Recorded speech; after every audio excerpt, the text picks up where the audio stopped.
Quigley's our special guest, Ed. We're going to look at King Bertie's only run. It was impressive, given that he was thrown wide off the bend. A big eye catcher, but is the form worth a hill of beans? That's the key issue here. You go down as you're unlucky in running on a post-it note, if you like.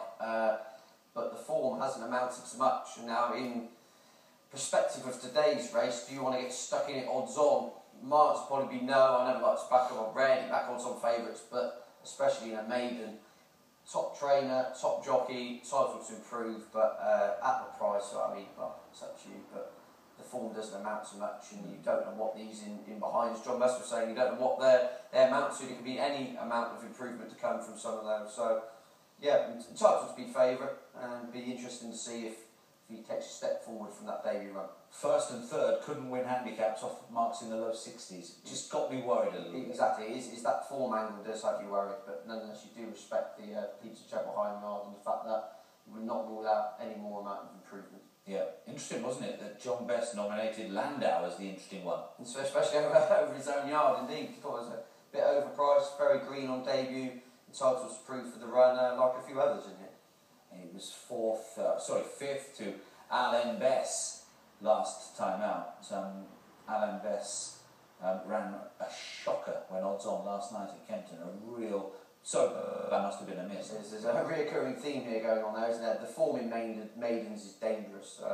You can read too much into it sometimes, and it's just which one of those horses from his last run or even on their debut is just right on the day, or has it come on a bundle from when last seen. And likes of Excellent Puck and Fearless Lad, being excellent art progeny, you suggest they would improve to step up to a mile. The visual perspective from the last previous outings would suggest that step up to today's 1 mile on the polytrack tones are going to suit. So, yeah, it's far from a one-horse race here, and there's a couple in here that could give the favourite a good race. So, the last couple to come forward then for this second contest of the day. We're over 1 mile, and Simon Holt once again to describe the action. Yes, this is Kingston Eucalypt going forward, and Landau will be the last. Baytown Bertie was just a little bit nervous in the stalls. This is Landau and Liam Canary for Sylvester Kirk. And he, this son of Aussie Rules, will make up the line. They're ready?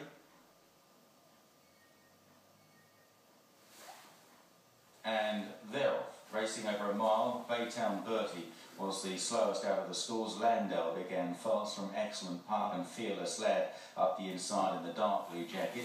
Then in the noseband, Kingston Eucalypt towards the inside of the favourite King Bertie, who now goes 4th. And at the back, Baytown Bertie is towards the back with Flamingo Beat. So through the first couple of furlongs, and it's the grey Landau on the inside of Excellent Puck, followed by Fearless Lad and King Bertie, Kingston Eucalypt, Baytown Bertie, and Flamingo Beat, and Chris Catlin still looking on in last place. Swinging the top left-hander with just over 5 furlongs to cover. Landau and Liam Canary by a length 2 in second, Excellent Puck and Fergus Sweeney, Fearless Lad third under Hayley Turner, and then Jamie Spencer just waiting in behind those on King Bertie.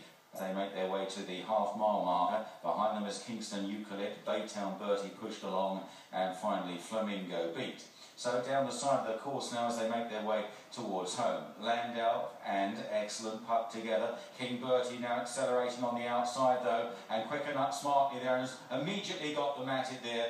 Jamie Spencer not hanging about here on this favourite, and he sails into the home turn with the field on the stretch. In second, Landau and Excellent Puck, and then on the outside, Fearless Lad as they swing the corner. He has to ask the leader to go again, King Bertie, because Excellent Puck is coming back, and Fearless Lad begins to run on down the outside. King Bertie does find, however, he's 2 lengths clear of Excellent Puck in the run up towards the line. King Bertie from Excellent Puck closing again, but the post will come for the favourite. King Bertie wins from Excellent Puck and Fearless Lad. Landau back in 4th. They were clear of then in 5th place Flamingo Beat, Kingston Eucalypt, and finally Baytown Bertie.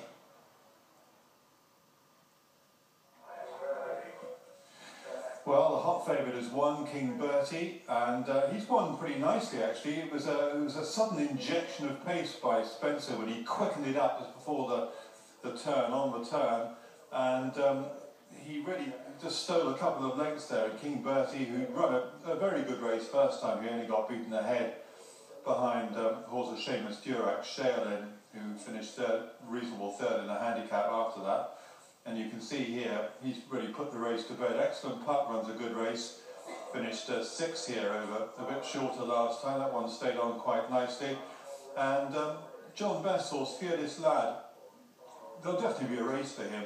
And he's closing as the line comes up. They're beaten about, I don't know, length and a neck.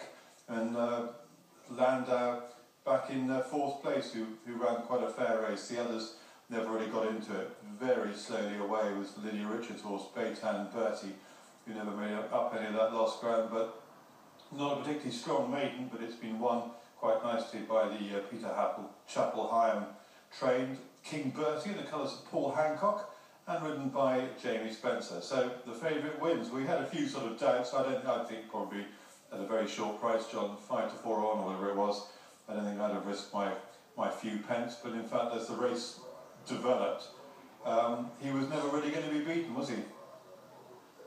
No, Robert, perhaps just a few anxious final strides there heading towards the line, but Ed Quigley watching on. Fascinating race to watch again, because not very often a race at Lingfield won at the 3 furlong marker, but it was probably true to say that Jamie nicked that. Indeed, just that decisive Jamie Spencer ride there. Vintage Spencer, a few people are tweeting, but it was just almost stole the race at the right time, felt confident he was on the best horse, and as we kind of thought really, that, I mean, we're seeing the replay of the race again here, the rag